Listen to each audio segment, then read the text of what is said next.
ರಾಜ್ಯೋತ್ಸವ ದಿನಾಚರಣೆ ಧ್ವಜಾರೋಹಣ ಸಚಿವ ಸಂತೋಷ್ ಲಾಡ್ ಭಾಷಣ ಮಾಡುವಾಗ ಕೈಕೊಟ್ಟ ವಿದ್ಯುತ್ 70ನೇ ಕರ್ನಾಟಕ ರಾಜ್ಯೋತ್ಸವದ ಧ್ವಜಾರೋಹಣ ಮಾಡಿದ ಸಚಿವ ಲಾಡ್ ನಗರದ ಆರ್.ಎನ್. ಶೆಟ್ಟಿ ಕ್ರೀಡಾಂಗಣದಲ್ಲಿ ಧ್ವಜಾರೋಹಣ ನೆರವೇರಿಸಿದ ಲಾಡ್ ಕಾರ್ಯಕ್ರಮದಲ್ಲಿ ಸಚಿವರಿಗೆ ಕೈಕೊಟ್ಟಿದ ವಿದ್ಯುತ್. ಸಚಿವ ಲಾಡ್ ಭಾಷಣದಲ್ಲಿ ಏಕಾಏಕಿ ವಿದ್ಯುತ್ ಕಟ್ ಹಿನ್ನೆಲೆ ವಿದ್ಯುತ್ಗಾಗಿ 10 ನಿಮಿಷಗಳ ಕಾಲ ಕಾದು ನಿಂತಿದ್ದಾರೆ ಸಚಿವ ಸಂತೋಷ್ ಲಾಡ್. ಬಳಿಕ ವಿದ್ಯುತ್ ಬರದೇ ಇರೋದಕ್ಕೆ ಮೈಕ್ ಇಲ್ಲದೆ ಭಾಷಣ ಮಾಡಿದ್ದಾರೆ.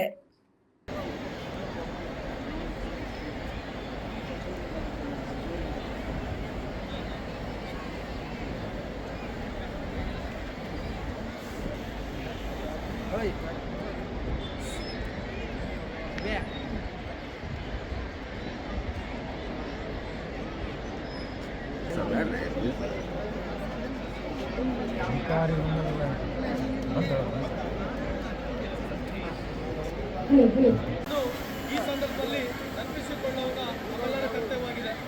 ಬಹುಭಾಷೆಯ ಕವಿಗಳಾದ ಕೇಂದ್ರವನ್ನು ಕುರಿತು ಒಬ್ಬ ವ್ಯಕ್ತಿ ನಿಮ್ಮ ಕನ್ನಡ ಪದ್ಯ ಬಹಳ ಚೆನ್ನಾಗಿದೆ ಎಂದು ಹೇಳಿದಾಗ ನಮ್ಮ ಪದ್ಯ ಬರೆಯೋ ಕನ್ನಡವೇ ನಮ್ಮ ಪದ್ಯ ಬರೆಯೋಕ್ಕೆ ಕನ್ನಡವೇ ಬಹಳ ಚೆನ್ನಾಗಿದೆ ಎಂದು ಹೇಳಿದ್ದು ಅವರಿಗಿರುತ್ತ ಸಾಹಿತ್ಯ ಸರ್ವಜ್ಞ ತ್ರಿಪದಿ ಮತ್ತು ಮಂಕುತಿಮ್ಮನ ಕಗ್ಗ ಕನ್ನಡಿಗರ ಜ್ಞಾನ ಭಕ್ತಿ ಮತ್ತು ಕರ್ಮ ಸಿದ್ಧಾಂತಗಳಿಂದ ಡಿಮಡಿಮ ದಾನದ ಸಾರಿ ಹೇಳುವುದರಲ್ಲಿ ಇತರ ಭಾಷೆಗಳನ್ನು ಹಬ್ಬಿಕೊಂಡಿದೆ.